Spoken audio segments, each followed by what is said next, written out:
And now for another talk from the Journal of Discourses. This time I'm wearing my silly clothes, and hopefully that adds something. This is Liberty and Persecution, Conduct of the U.S. Government, etc. An oration by Honorable George A. Smith, delivered in the Tabernacle, Great Salt Lake Valley, July 24th, 1852.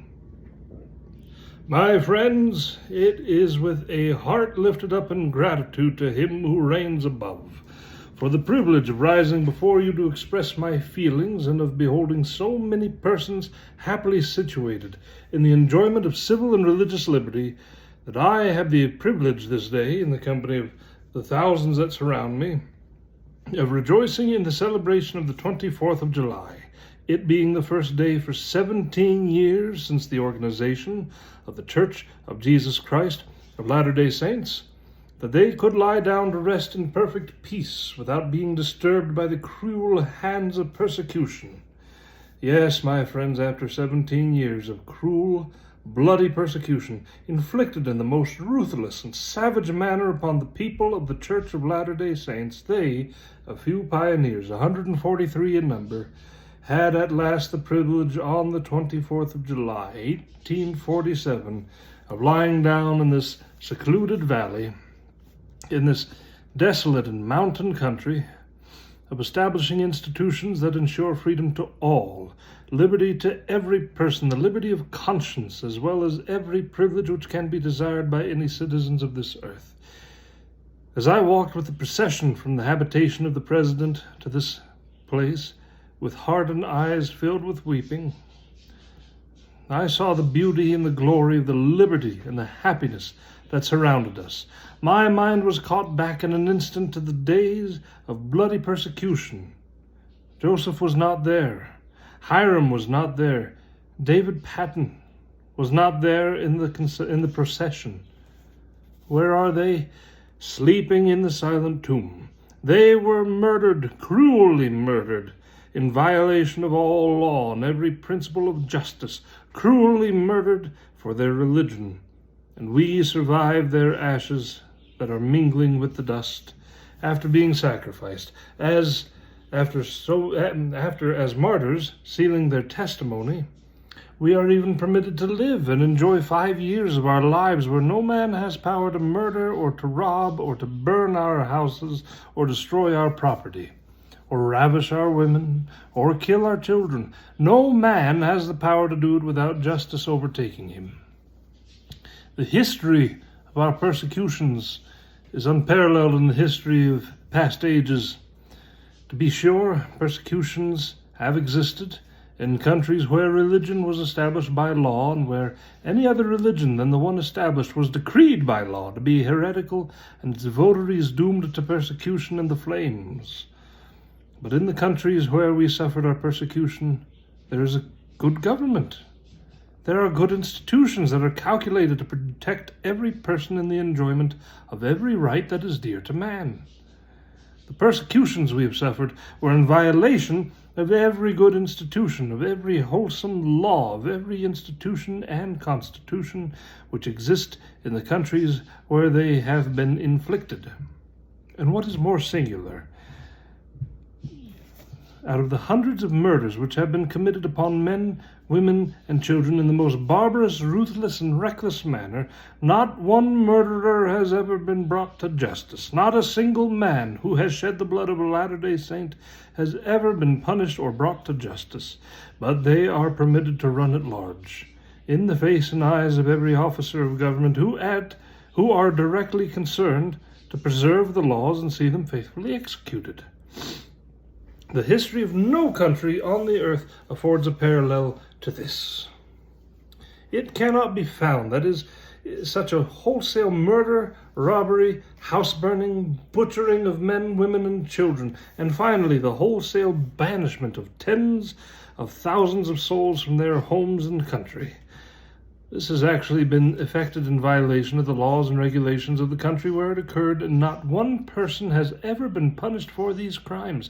I challenge the world to produce the record upon the face of the earth that shows in all these murders, cold-blooded butcheries, house burnings, and wholesale robberies that a single person has suffered the just penalty of the law.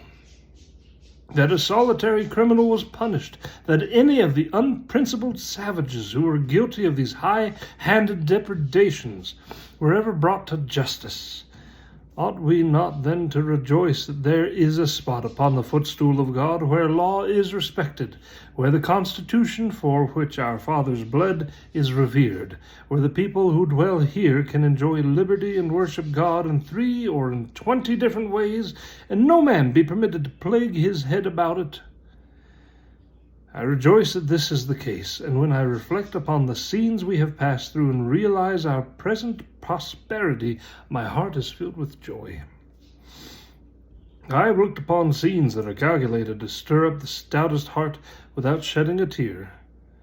But I cannot look upon the procession of this day and consider the blessings that now surround this people without shedding tears of gratitude, that God has so kindly delivered us out of all our distresses and given to us our liberty. To be sure, after working our way into these valleys, making the roads through these mountains, seeking out the route, and coming here, our persecutions did not cease. Our enemies were like the good old Quaker. When he turned the dog out of doors, said he, "I won't kill thee, thou hast got out of my reach. I cannot kill thee, but I will give thee a bad name." And he hallooed out, "Bad dog."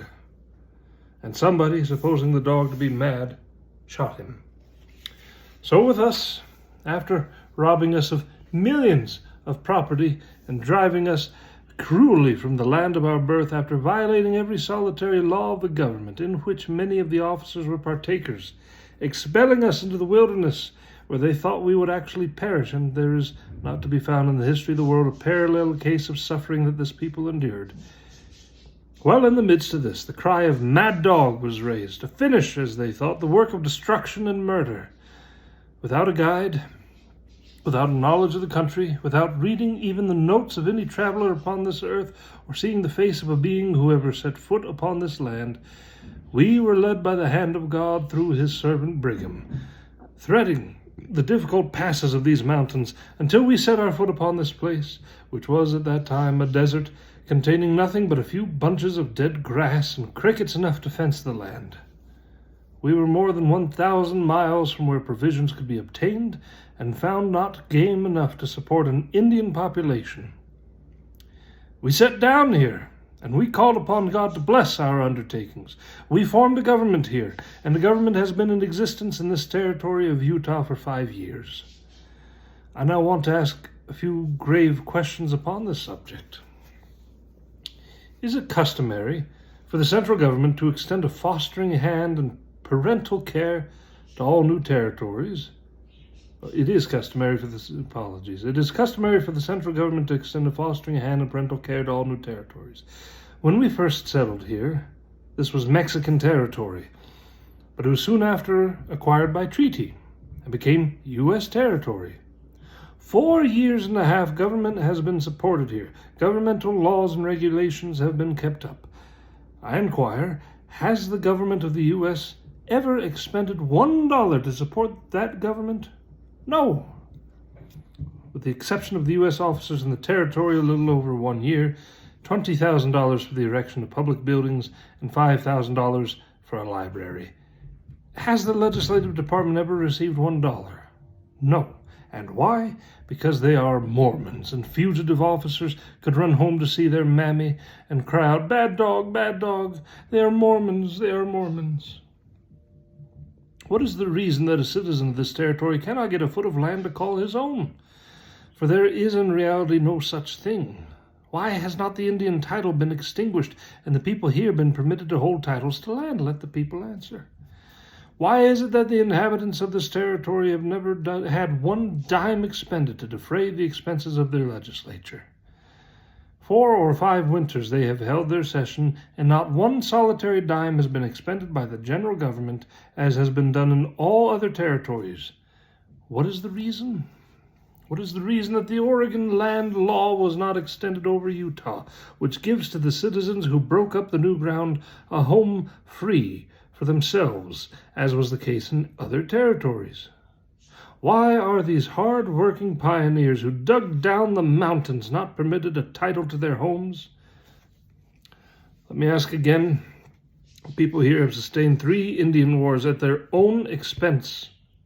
Who pays for the Indian Wars of Oregon, the Indian Wars in California or in New Mexico, for the difficulties in Minnesota, and other sundry wars and difficulties that have occurred or may occur in the territories?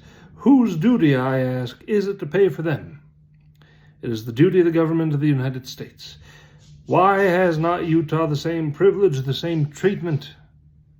Why is it that these 3 wars have to be totally and entirely sustained by those citizens without a dollar of aid from the parental government? I need not follow up this train of reflection, but I will add one question more. Why is it that the judges and the secretary returned home last year without performing one particle of their duty? You can read it in their own report. When we got there, we found that the people were all Mormons, as if we were horses or elephants or cyclops, whose business it was to get up into these mountains and forge thunderbolts. Oh, we will run home again, because when we got there, we found the people all Mormons. I will say with all reverence to the constituted authority that exists in the general government, that I do believe that the same spirit of tradition and the same spirit of persecution that have ever followed the people of God have more or less influence with them. That if we would actually go to work and alter our name, we might possibly be treated as other men. Be this as it may, I feel, well, I stand upon the face of the earth, determined to defend my right and the rights of my friends and brethren. I know that there is no Mormonism known in the Constitution of the U.S., but all men are there considered equal and free to worship God according to the dictates of their own consciences and enjoy equal rights and privileges. There is one item of history which I have observed among this people. The very men who were the murderers of our fathers and our brothers, the burners of our houses, have come here among this people since that time, where they have received protection. They have been fed when they were hungry. The very man who burned the house of Elder Moses Clausen at Lima came to him and said, "Mr. Clausen, I want to get some provisions from you." Now these very persecutors knew that our religion was true and that we were men of sterling integrity, or else they never would have thrown themselves in our way and called upon us for aid afterwards.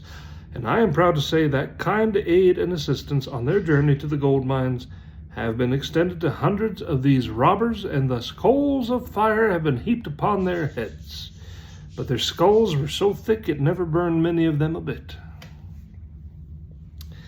I have but a few more remarks to make, which will be directed to the 24 young men, the braves and warriors of these mountains. Young men, braves, and warriors who sit before me this day, let me admonish you never to let the hand of tyranny or oppression rise in these mountains, but stand unflinchingly true by the Constitution of the United States, which our fathers sealed with their blood.